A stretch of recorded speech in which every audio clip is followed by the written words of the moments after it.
Hello everybody, my name is Jansen Fancher with MarineMax Lake of the Ozarks, and I have the privilege of introducing you to our new 2020 250 SDX.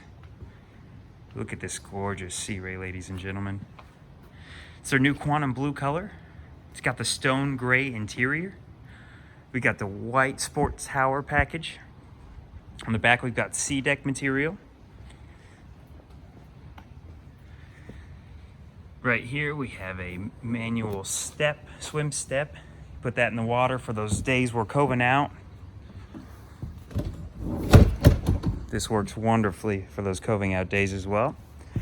You got a remote here for your radio.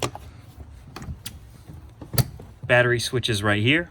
Super easy access when you board the boat. Does come with a battery charger.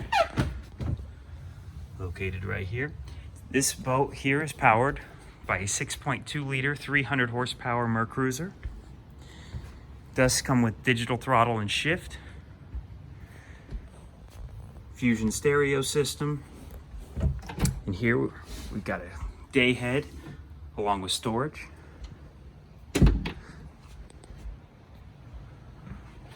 Wonderful bow of the boat. This is a Suburban of Sea Rays for this size. If you guys have any questions or concerns or comments, please make sure to like and subscribe to our page. And this concludes our quick walkthrough of our 2020 Sea Ray 250 SDX.